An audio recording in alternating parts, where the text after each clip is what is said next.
അപ്പൊ ഇത് വധശിക്ഷ നടപ്പിലാക്കുന്ന ഗ്യാലോസ് എന്ന് പറയുന്ന സംവിധാനത്തിന്റെ ഒരു മോഡലാണ് ചെയ്തിരിക്കുന്നത്.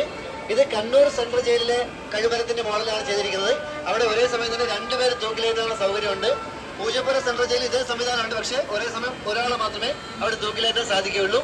ഡെത്ത് വാറണ്ട് അല്ലെങ്കിൽ ബ്ലാക്ക് വാറണ്ടിന്റെ അടിസ്ഥാനമാക്കിയാണ് ഒരാളെ വധശിക്ഷയ്ക്ക് വിധേയനാക്കുന്നത്. അത് ബന്ധപ്പെട്ട കോടതിയിലാണ് ഇഷ്യൂ ചെയ്യുന്നത്. അതിൽ അന്ന് ഏത് ദിവസം വധശിക്ഷ നടപ്പിലാക്കണമെന്നുള്ള ഡേറ്റും കാര്യങ്ങളെല്ലാം തീരുമാനിക്കപ്പെട്ടിട്ടുണ്ടാവും. അന്നേ ദിവസം രാവിലെ പ്രഭാതകൃത്യങ്ങളെല്ലാം നിർവഹിച്ച ശേഷം വധശിക്ഷ വിധേയനാകുന്ന വ്യക്തിയെ ഇതുപോലെ ഗ്യാലോസിലേക്ക് കൊണ്ടുവരുന്നു. മജിസ്ട്രേറ്റ് ഉണ്ടാവും, സൂപ്രണ്ട് ഉണ്ടാവും, അതുപോലെ തന്നെ മെഡിക്കൽ ഓഫീസർ ഉണ്ടാവും, ബന്ധപ്പെട്ട ജയിൽ അധികൃതരെല്ലാം ഉണ്ടാവും. ബന്ധുക്കളെ വേണമെങ്കിൽ സൂപ്രണ്ട് ഉൾപ്പെടുത്താം. അത് സൂപ്രണ്ട് വിവേചനാധികാരമാണ്, ഇല്ലെങ്കിൽ ഉൾപ്പെടുത്താതിരിക്കാം. അങ്ങനെ ശേഷം കൊണ്ടുവന്ന ശേഷം കൈകൾ ബന്ധിക്കും, കാലുകൾ ബന്ധിക്കും, മുഖത്ത് ഇതുപോലെ ഒരു മുഖാവരണം ധരിപ്പിച്ച ശേഷം കഴുത്തിലെ ലെഫ്റ്റ് സൈഡിൽ കുരുക്കു എന്ന രൂപത്തിലാണ് കയറ് കെട്ടുക. ഇത് ഒരു വധശിക്ഷയ്ക്ക് വേണ്ടി നിർമ്മിച്ച ഒറിജിനൽ കയറാണ്. ഇത്രയും പിടിച്ചു നോക്കാം, ഇത്രയും ഹാർഡൊന്നും ആയിരിക്കില്ല, വളരെ സോഫ്റ്റ് ആയിരിക്കും. ഇത് പരിധിയിലുണ്ടാക്കുന്നതാണ്. ഇത് വളരെ കാലപ്പഴക്കം കൊണ്ട് 7-8 വർഷം ഇരുന്നത് കൊണ്ടാണ് ഇങ്ങനെ ഹാർഡായത്. ഇല്ലെങ്കിൽ വളരെ സോഫ്റ്റ് ആയിരിക്കും. അല്ലെങ്കിൽ സോഫ്റ്റ് ചെയ്യും, ഇതിനെ മെഴുക് ഉപയോഗിച്ച് സോഫ്റ്റ് ആക്കും. അങ്ങനെയുള്ള സോഫ്റ്റ് ആയിട്ടുള്ള കയർ കൊണ്ടാണ് ഇത് എക്സിക്യൂഷൻ നടപ്പിലാക്കുക.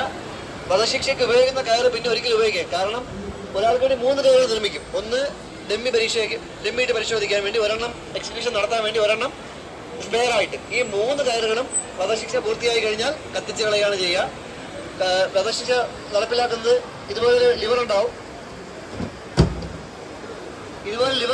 ആ ലിവറിനെ ആരാച്ചാർ വലിക്കുന്നതോടെ തന്നെ ബോഡി താഴേക്ക് പോയി ഹാങ് ചെയ്ത് ആണ് വധശിക്ഷ നടപ്പിലാക്കുന്നത്. ഇത്ര ഹൈറ്റിലൊന്നുമല്ല, അത്യാവശ്യം നല്ല ഹൈറ്റ്, ഒരു 2 ആൾ പൊക്കത്തോളം തന്നെ ഹൈറ്റ് താഴേക്ക് ഉണ്ടാവും.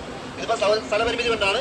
അതുപോലെ ഇവിടെ ഈ സൈഡ് സ്റ്റെപ്പ് ഉണ്ടാവും. സ്റ്റെപ്പ് വഴി ഇറങ്ങിയിട്ടാണ് ഈ വധശിക്ഷ ഡോക്ടർ വന്നിട്ട് 1 മണിക്കൂർ കഴിഞ്ഞ ശേഷം ഡോക്ടർ വധശിക്ഷ പൂർത്തിയായോ എന്ന് വിലയിരുത്തുന്നത്. അതിനുശേഷം ഡെഡ് ബോഡി ബന്ധുക്കൾക്ക് വേണമെങ്കിൽ വിട്ടുകൊടുക്കും, ഇല്ലെങ്കിൽ ജയിൽ വളപ്പിൽ തന്നെ സംസ്കരിക്കുകയാണ് ചെയ്യാറുള്ളത്. 91-ലാണ് അവസാനമായി കേരളത്തിൽ റിപ്പർ ചന്ദ്രനെ വധശിക്ഷ വിധേയനാക്കിയത്.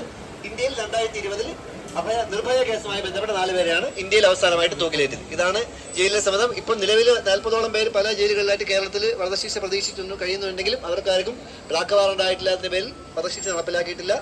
നിലവിൽ സംവിധാനം കണ്ണൂരിലും അതുപോലെ തന്നെ പൂജപ്പുര സെൻട്രൽ ജയിലിലും നിലവിലും ഈ സംവിധാനം ഉണ്ട് എന്നുള്ളതാണ് ജയിൽ വകുപ്പ് അറിയിക്കുന്നത് നമുക്ക്.